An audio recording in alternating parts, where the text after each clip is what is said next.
Em nome do Pai, do Filho e do Espírito Santo. Amém. Vinde, Espírito Santo, enchei os corações dos vossos fiéis e acendei neles o fogo do vosso amor. Enviai o vosso Espírito e tudo será criado, e renovareis a face da terra. Mais uma virtude relacionada diretamente com a fortaleza, a constância. Quando Santo Tomás estuda as virtudes, contempla a constância como uma parte da fortaleza.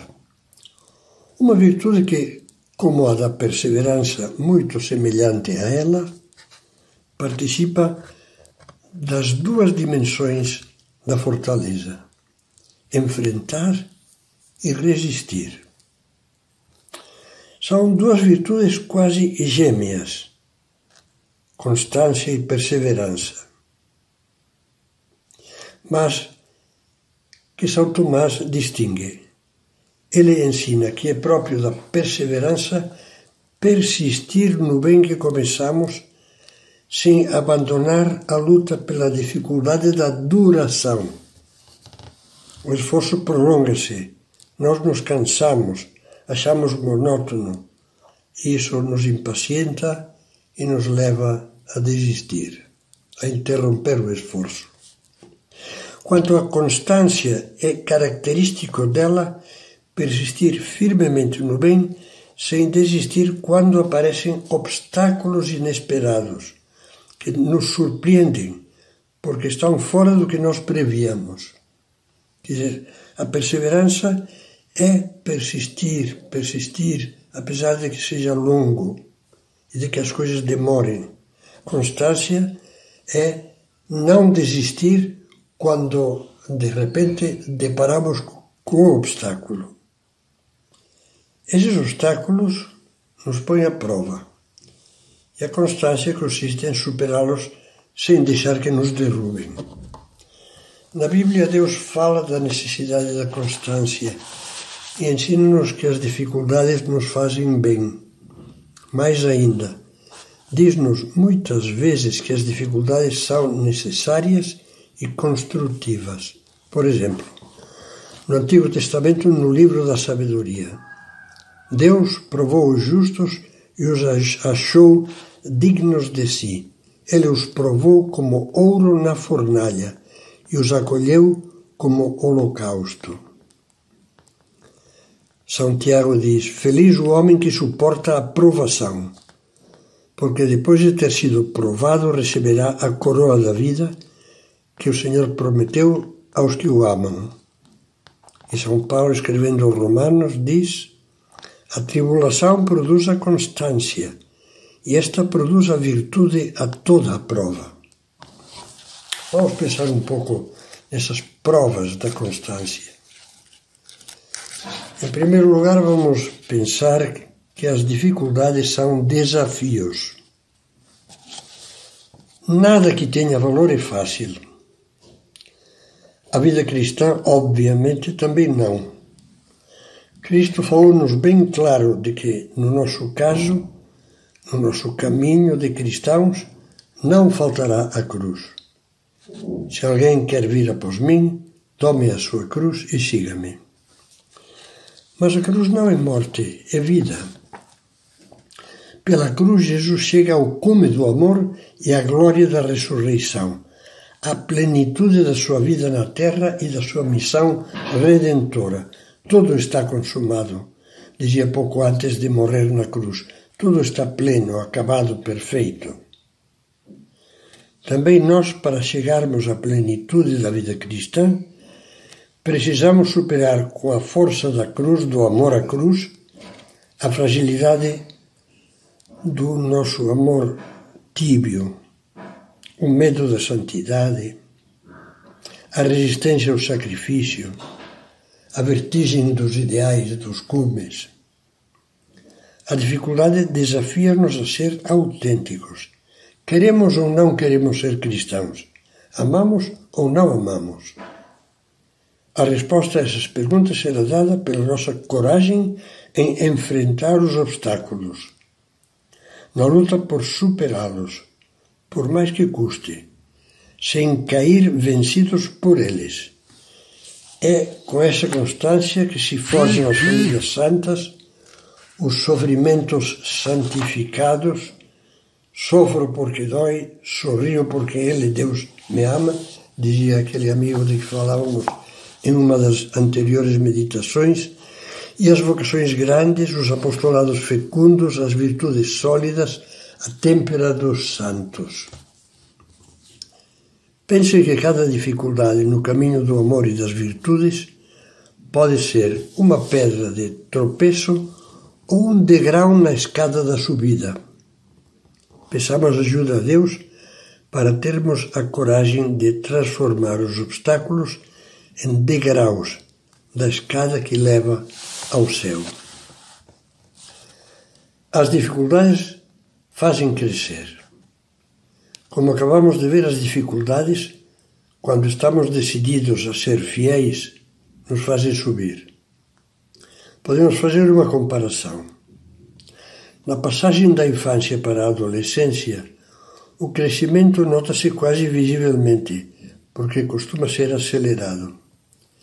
Depois não se percebe de um mês para outro, mas o corpo amadurece e, a um ritmo quase invisível, vai se aproximando da idade perfeita. Assim, de modo quase imperceptível, mas constante, deveria ser o crescimento do nosso amor e das nossas virtudes, da nossa vida cristã. Em cada dia há dificuldades, pequenas ou não tão pequenas, que nos chamam a dar-nos mais, a dar algo mais e, portanto, a crescer. Pedem mais generosidade, mais mortificação, mais autodomínio, mais carinho, mais compreensão, mais oração, mais disponibilidade. Atrás de cada um desses mais sempre existe uma pedra de tropeço, uma dificuldade que podia ter nos feito cair e retroceder, mas que nós, com a ajuda de Deus, transformamos num degrau para a nossa ascensão. Agradeçamos a Deus as dificuldades. Sem elas, ficaríamos sendo anões espirituais. É célebre o alerta que dava a esse respeito São Gregório Magno. Há alguns que querem ser humildes, mas sem serem desprezados. Que querem ser castos, mas sem mortificar o corpo. Ser pacientes, mas sem que ninguém os atrapalhe. Adquirir virtudes, mas recusando a luta que as virtudes trazem consigo. É como se, não querendo saber nada dos combates no campo de batalha, quisessem ganhar a guerra vivendo comodamente na cidade. As dificuldades nos purificam. Já vimos que a Sagrada Escritura, a Bíblia, fala das provações como de um crisol, onde o ouro da nossa alma se libera da escória e sai purificado. Na vida espiritual cristã é assim mesmo. Todas as dificuldades enfrentadas com constância nos purificam. Sobretudo as provações que Deus manda ou permite e que nós aceitamos com fé e amor unidos a Cristo na cruz. De maneira expressiva, São José Maria escreveu: "Não te queixes se sofres. Lapida-se a pedra que se estima, que tem valor. Dói-te? Deixa-te lapidar com agradecimento, porque Deus te tomou nas suas mãos como um diamante. Não se trabalha assim um pedregulho vulgar." E acrescentava com a experiência de sua alma santa: "A cruz está presente em tudo e chega quando menos se espera. Mas não esqueças que ordinariamente andam emparelhados o começo da cruz e o começo da eficácia." Um símbolo visível. No livro Recordações sobre Monsenhor Escrivá, Dom Javier Echevarria evoca um episódio que resume quase toda essa meditação. Lá pelo ano de 1954, ou 1955, chegou-lhe às mãos, a São José Maria, uma estátua de mármore, toda despedaçada. Pediu que a recompusessem, sem dissimular as fissuras da pedra e deixando-a também sem cabeça, tal como havia chegado. Foi colocada num terraço da sede central do Opus Dei em Roma. Queria colocar debaixo dessa estátua uma legenda. Numa noite de insônia, parafraseando umas palavras de São Bernardo, compôs o seguinte texto: Não há varão forte que trabalhe por Deus, cujo ânimo não cresça perante as dificuldades, ainda que vez por outra o corpo se rompa. Se quer ouvir-o em latim, non est vir fortis pro Deo laborans, cui non crescit animus in ipsa rerum difficultate, etiam si aliquando corpus dilanietur. Deixemos o latim e vamos agora ao questionário sobre a constância. Vejo as dificuldades da vida como um convite de Deus para ir além, para crescer em qualidade humana e espiritual, numa escalada do bom para o melhor? Encaro os meus ideais familiares, profissionais e sociais como uma missão a cumprir. Procuro realizá-los com generosidade e alegria. Deixo para trás a tentação de me acomodar, de me encolher quando a caminhada se torna áspera. Cumpro os meus deveres como quem carrega um fardo, ou como quem aspira a alcançar cada dia uma maior perfeição, passando por cima das desilusões, das incompreensões, das ingratidões. Quando surgem os obstáculos, procuro interpretar o que Deus me diz através deles. Que mensagem Deus me manda através dos próprios obstáculos? Concretamente, que virtudes me pede exercitar mais fortemente nesses momentos difíceis?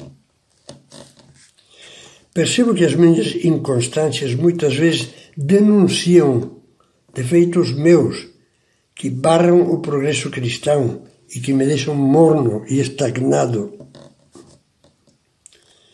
Sou, como dizia alguém, um derrotado prévio, isto é, alguém que se rende e se dá por vencido antes de ter combatido. Por que largo as armas, ou seja, as virtudes difíceis, tão facilmente? Se eu conseguisse responder a isso, conheceria melhor as fraquezas que devo vencer. Queixo-me com frequência dos problemas da vida. Suspiro por uma vida mais fácil. Não compreendo que aquele que muito se queixa revela falta de vigor de alma, de ideais, de coragem. Enfrento com confiança em Deus o obstáculo das minhas próprias faltas, especialmente das faltas repetidas, que não consigo vencer em pouco tempo. Mas cada vez que caio, procuro levantar-me logo, pedir ajuda ao Senhor e continuar a luta com mais brio. Compreendo que uma alma decidida e perseverante não conhece os fracassos e que é verdadeira esta afirmação de caminho. Não fracassaste, adquiriste experiência para a frente. Agradeço a Deus as contrariedades que Ele permite para limpar e fortalecer a minha alma. Me permite dizer-lhe uma coisa depois desse questionário. É muito provável que algumas das perguntas várias lhe tenham enfiado a carapuça e a deixem um pouco triste. Não se esqueça de que tudo o que se refere à luta cristã, às virtudes do cristão, tem sabor de vitória por uma razão. porque se procuramos lutar com amor, mesmo que falhemos muitas vezes, e nos damos conta, temos consciência de que só com a graça de Deus venceremos e rezamos mais, então vamos muito bem e os próprios fracassos se transformam em vitórias.